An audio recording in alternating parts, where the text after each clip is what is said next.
de luz, nascido amor, e nos conduz a paz nos envia.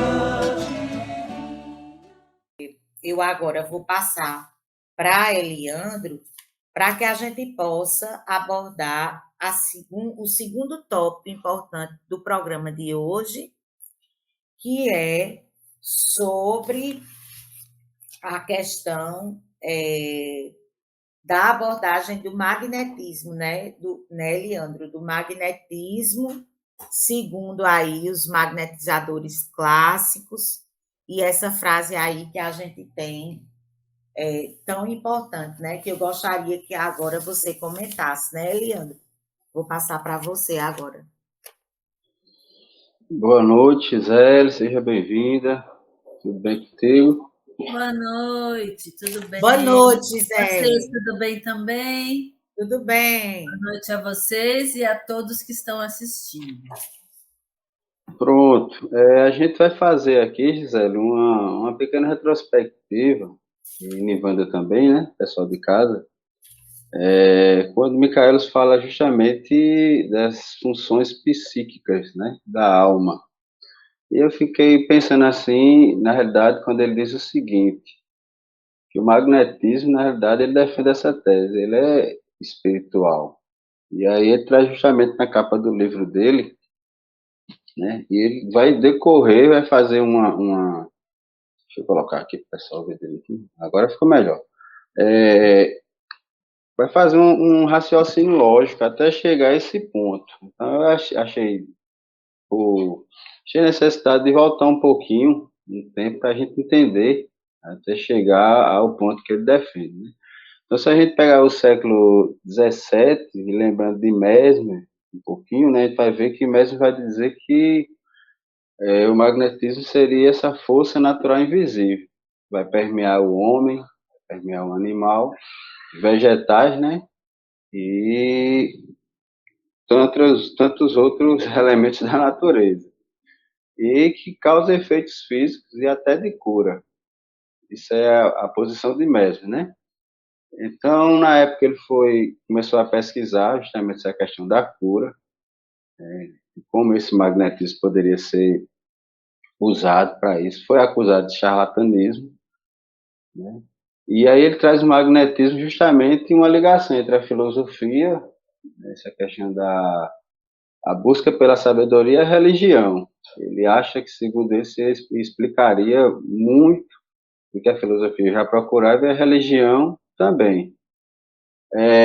Vai de encontro à ciência ortodoxa da época, né? Porque justamente ele vai ser acusado justamente de charlatanismo, mas também vai ser ovacionado por outros tantos pesquisadores que vão chamar ele de sábio. Ele sendo de família católica, e aí ele vai se embrenhar nesse universo energético de discutir o que é fluido, de fazer experiência. Escreve sua tese de doutorado, né, sobre os corpos planetários e como eles atuam sobre o corpo humano. Só que ele vem trazendo uma vertente de magnetismo aí, para a gente chegar em Micaelis e responder a pergunta de Nivanda.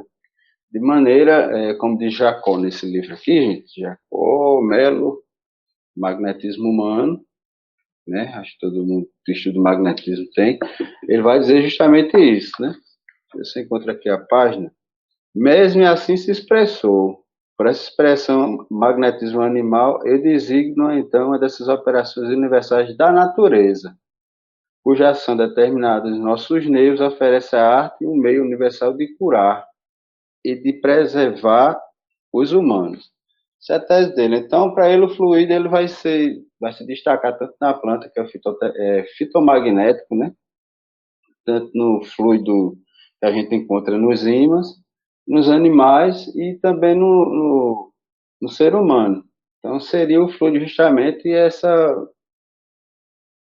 todos esses elementos que estão nessas várias partes da natureza, uma variação desse fluido, em várias escalas, né?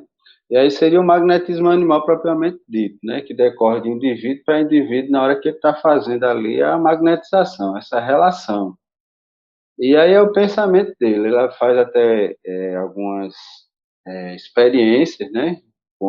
Muitas pessoas procuram ele e ele começa a fazer o magnetismo ali de maneira até coletiva, né? E aí essa é a tese de Mesmer, certo? Então, só que o autor, Michaelis, ele começa a estudar justamente trazer outra abordagem. Ele vai dizer, concordo plenamente nessa questão didática de separar o magnetismo, né? Dessa maneira, o magnetismo humano, mas ele diz o seguinte, as minhas pesquisas com os magnetizadores vai dizer o seguinte, as distinções são aceitas sim, porém, nosso trabalho ele vai dizer que ela é espiritual. Aí ele vai traçar uma linha de raciocínio que eu achei bastante interessante. E ele diz o seguinte, tudo pela ação do magnetismo humano é espiritual. Ele já começa com essa tese, ponto.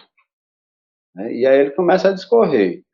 E aí uma coisa que Nivanda bem falou, logo no início, que eu achei muito interessante, que ele preza pelo seguinte, você tem que estudar o perispírito, você tem que estudar os fluidos, as propriedades do perispírito, as propriedades do fluido e os atributos que ele chama atributos da alma.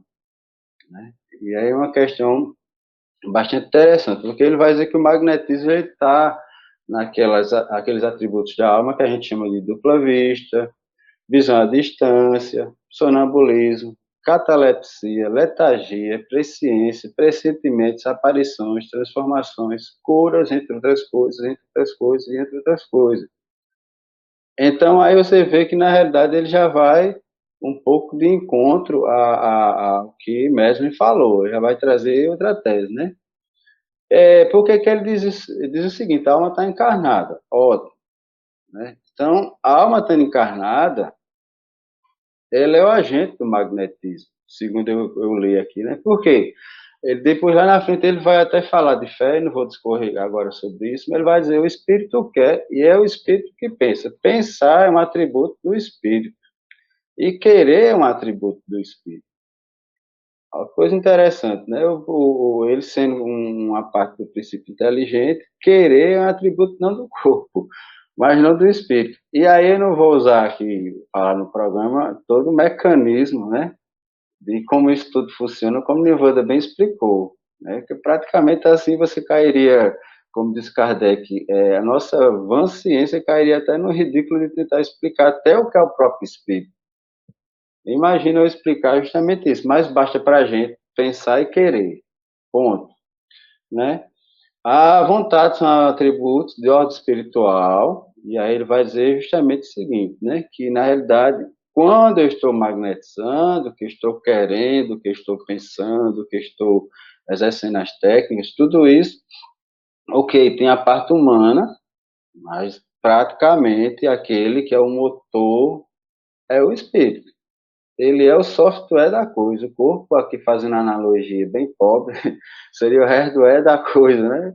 Então, o software seria aquele que comanda nossas células, que faz vibrar esses fluidos, que dá uma impulsão, como diz Kardec, e aí ele vai se basear em Kardec.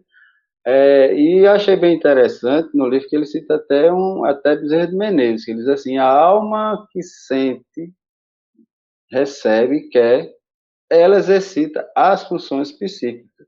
Aí já respondendo a pergunta de Nivanda, né? Essa alma que quer e que pensa, então, gente, ele vai justamente assim um pouco, eu achei no livro, na contramão daquilo que mesmo diz, é só humano, é só essa relação, ele vai muito mais adiante, né? Então, o que é que ele viu? Magnetizadores viu justamente no magnetismo de ordem espiritual, sujeito a leis psíquicas e não físicas apenas. Então, cabe a gente depois pegar aqui e a gente ir lá em Kardec, estudar os fluidos e atributos da alma. Aí, Nivanda, quando tu fala uma coisa muito interessante, você diz assim, é preciso, uma coisa vai puxando a outra. Você pega Michaelis para estudar, você diz, parece que essa ciência, e claro que uma ciência é infinita, né? Obviamente. Aí você vai pensando assim, meu Deus do céu, cheguei aqui no perispírito, mas o que é esse perispírito? Esse invólucro, né? Kardec faz até. E aí ele vai dizer o seguinte: os espíritos são os ministros do magnetismo. Aí eu fiquei pensando, os espíritos, então tem um espírito que me envolve, eles, não, até o espírito encarnado, né? Ele vai fazer isso aí. Então, cita Kardec quando ele diz o seguinte: os magnetizadores são mais ou menos aptos a curar, foi aquilo que a gente já debateu aqui no programa, desde que, convenientemente, aí ele saiba proceder, né? E faz uma distinção também dos médios de cura, pela questão moral que já foi debatida aqui, e a questão também dos magnetizadores ordinários, que somos todos nós. E cita Kardec no sentido de dizer, esse poder pode ser transmitido? O espírito responde, não, mas pode ser ensinado, é o que a gente faz, né? Então, é claro, ele vai dizer, existe magnetismo humano, na tese dele existe, concentração por meio da vontade do homem, né? Os fluidos existentes nele, e na atmosfera que o cerca. E aí ele vai lá nos magnetizadores clássicos, que passavam 1 hora dentro da mata, igual Deleuze, e ficava lá se concentrando. Mas ele vai dizer, a minha tese magnetismo é espiritual, concentração da vontade. Então, vontade não está no corpo. O corpo é apenas um veículo que eu estou lá. Dos espíritos reúnem, né? E aí eu vou concentrar a partir da minha vontade e vou transmitir. Por isso que o programa é o espírito comanda, o perispírito transmite e o corpo obedece. E aí foi bem de encontro àquilo que Michaelis pensa. Gente, eu achei assim, das 3 obras, eu acho que é a que eu estou mais me apaixonando. Comecei a perceber que, na realidade, assim, pelo como ele traça a linha de raciocínio dele. É muito interessante, que você precisa voltar ao livro e, ao mesmo tempo, pensar, né? Junto com ele, de maneira lógica. Então, por que só encerrando a pergunta aqui, Nivanda, ele acha que é um atributo da alma? Porque ele volta lá, estuda até Rostão, ele vai dizer, se você pegar Kardec, sonambulismo, catalepsia, a manipulação fluídica, a questão sua moral também está envolvida naquilo que você quer se depurar, né? E aí ele coloca claro que os espíritos que são magnetizadores de cura já têm uma vertente moral muito mais elevada. Então, praticamente, ele sai de um âmbito de Mesmer, ele não descarta, é um parâmetro, é um norte, tudo bem, ele concorda, cita Kardec, cita o semi-espiritual, né, que é a tese dele também do livro, mas ele vai defender, junto com esses magnetizadores, até alguns aqui eu posso citar, que é justamente Von Helmont, acho que deve ser esse nome, cita Kardec e outros que vão ver justamente no magnetismo essa questão mais para o lado psíquico. Eu achei bastante interessante. Então, Nivanda, praticamente essa é a tese do nosso magnetizador, tá certo?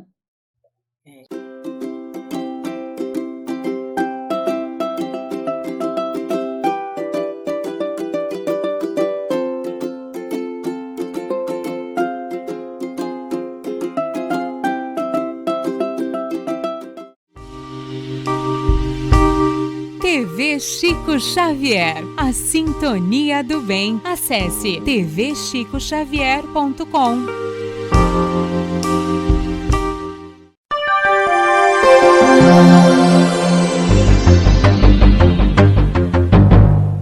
E nestas voltas eu vou cantando a canção tão feliz que diz: ai Lili, ai Lili, ai Lô. Por isso é que sempre com